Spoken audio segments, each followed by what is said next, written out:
Hello everyone and welcome back. I'm Mr. Covalt and today we are going to be going over how to use mass percent as a conversion factor. So in a previous video I had talked about what mass percent is and how to get the mass percent. And so when we're talking about mass percent composition, we're talking about like what percentage by mass is one of the ingredients or one of the elements in a compound. So we can use the mass percent in order to convert from a whole to a part, remember? So if you remember that a percentage is equal to a whole over a part multiplied by 100, and then for the mass percent composition, the part divided by whole, not whole divided by part. I have that backwards. Okay, so it's the part divided by the whole. And so when we're talking about the percent composition of a compound, the mass percent is going to be the mass of the element you're interested in, element X, divided by the mass, or we could say the mass of 1 mole of the entire substance, or so compound. Right?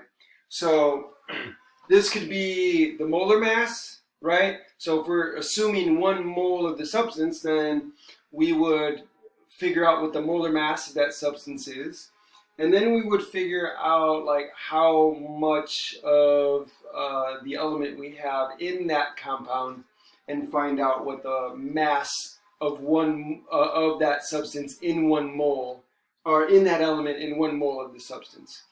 Okay, or another thing is they could actually just give you a gram amount of the compound, and then they could give you the gram amount of the element that you're interested in from that compound, and then you could just use the mass of the element they gave you divided by the mass of the compound they gave you, and divide by that, and multiply by 100.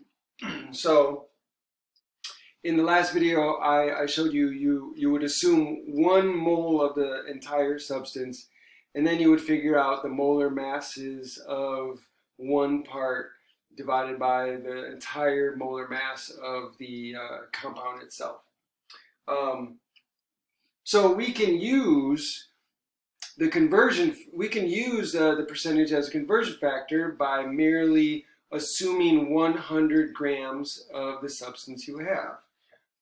So whatever percentage they give us, it would be out of 100 grams. And so you can assume 100 grams of the compound, and then the percentage would be a gram amount. So for example, if I had 56% of, say, calcium in a substance, then, or say substance, let's say calcium oxide. Okay, so we would do calcium oxide. So then what we would do is, if 56% of this substance is calcium, then I could assume, okay, if I have 100 grams of this, then I could put 100 grams of the calcium oxide on the bottom, and then I would have 56 grams of that would be calcium. So out of 100, I have 56. So that's what 56% means, is 56 out of 100. So I'm taking the percentage and writing it as a fraction or a ratio. So here, now I can use this as a conversion factor to convert from grams of the whole, which is calcium oxide, to grams of the part, which is calcium in this example. So I can use any mass percent or any percentage to convert from the whole to the part, or part to the whole. So let's look at this example here. So problem number 1. So the FDA, or the Food and Drug Administration, recommends that an adult consume less than 2.4 grams of sodium per day. Okay, so 2.4 grams is the maximum amount that they are allowing. So again, when we're doing our word problems, and the first thing we want to do is pull out the relationships, pull out any information that where one thing is related to another, or if they say something per something, pull that out because you can use those relationships as conversion factors. So here they have 2.4 grams of sodium per day. So that means in one day, that's going to be equal to 2.4 grams of sodium. So you're only allowed a maximum of 2.4 grams of sodium for every 1 day. So that's a relationship that we want to write down. And then we get to the question. And remember, the question is where you are going to, they're going to tell you where to end and where to begin, right? So the first part of the question that begins, how many of this, or what amount of this, or something like that. The first part, whatever follows that, is going to be the ending of your problem. That's where you're going to end. So here it says, what mass of sodium chloride in grams? So that's where we need to end. We need to find a mass in grams of sodium chloride. So if I draw my arrow, we're going to end with a certain number of grams. We don't know. That's what we need to find out, of sodium chloride. So where are we going to begin? So we keep reading the question. How many, so what is the mass of sodium chloride in grams that can be consumed and still fall within the FDA guidelines? Okay, so what are the FDA guidelines? 2.4 grams. So that's the maximum amount. So we don't want to go above that. So 2.4 grams is where we need to start. And you'll notice that 2.4 grams is what we're referring to. So the 2.4 grams is where we're going to begin. So here, actually, since they're saying 2.4 grams per day, so we are going to start, we're going to assume 1 day. And so if we assume 1 day, then it's going to be, then we would start with 2.4 grams of sodium over 1. Now this time, this is one of the times we're going to have a unit on the bottom because we have 1 day. So 1 day. Okay. So if we want to stay within this realm, if we want to stay within this amount, 2.4 grams of sodium per day, then we need to know how many grams of sodium chloride we're allowed to have per day. So the per day we're not really going to do much with. All right, so we begin, and now we're going to convert. Okay, so what do we need to do?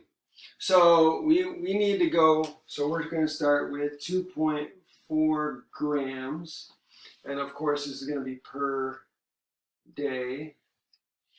And then so we need, this is going to be per day as well.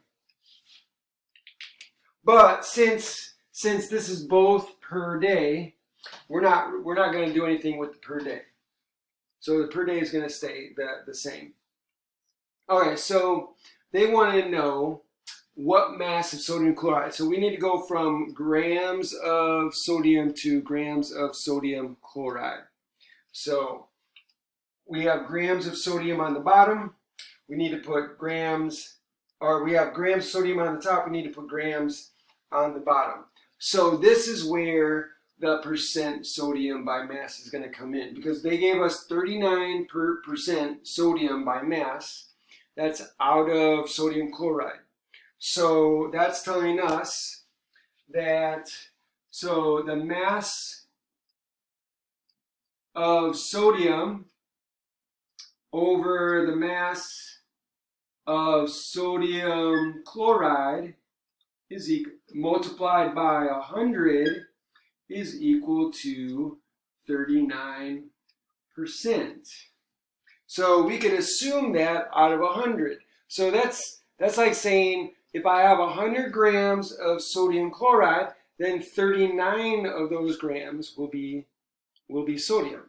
So that's going to be the same as saying that 100 grams of the sodium chloride is going to be equal to 39 grams of the sodium. So now I have an equality that I can use to convert from grams of sodium to grams of sodium chloride. So I'm going to put the grams on the bottom, 39 grams of sodium. And the 100 grams of sodium chloride goes on top, so 100 grams of sodium chloride. Now the grams of sodium cancel out. Now I have grams of sodium chloride. So this is a one-step problem. And notice, I always write down the number, the unit, the substance. The number, the unit, the substance. Why? Because if I'm not writing down the substance because I'm, maybe being lazy, you could make a mistake and forget what you are converting from and to, right? So you might accidentally put the 39 grams on top and the 100 grams on the bottom because you're not paying attention to the substance. The substance is important. That will allow you to keep track of what grams goes on the bottom and top. Okay, so since I have 39 grams sodium here, grams of sodium on top, it has to cancel out. So the 39 grams of sodium goes on the bottom. 100 grams of sodium chloride goes on the top. And the grams of sodium chloride, what mass in grams of sodium chloride is what I want. So now that I have it on top, I am finished. So all I need to do is calculate. So I'm going to calculate. I have 2.4 times 100, and then divide by the bottom, divided by 39 equals, and that gives me 6.15, what else? 3846. Okay, grams of sodium chloride. Again, I have to pay attention to my significant figures. So I get rid of anything that's exact. The 100 grams, that's exact because my 39%, I decided, okay, that's going to be out of 100 grams. So that wasn't given to me, but that's by definition 39 out of 100. So the 100 is not a measure. So it's by definition that 39% is 39 out of 100. So the 39 is important though, because that's the measure. And then 2.4 was given to me, and that's a measure. So I have to pay attention to the sig figs for the 39 and the 2.4. 39 is 2 sig figs. 2.4 is also 2 sig figs. So my answer can only be in 2 sig figs because that's the less amount. So I need to cut it off here. And so the answer is 6.2 grams of sodium chloride per day. So I can't forget the day here. So that is the amount of sodium chloride I'm allowed to take in every day in my eating and drinking. So I hope this was a good example. I hope this was helpful in seeing how you can take your percent mass, change it into a conversion factor, and convert from mass of one thing to mass of a different thing. And in this case, we're going from the whole or the part to the whole. And sometimes they'll ask you to go from the whole to the part. So it's the same thing. Again, I hope this was helpful. If you have any questions or comments, leave them in the comment section. Ring the notification bell for more notifications. Subscribe to the channel, and I'll see you guys next time.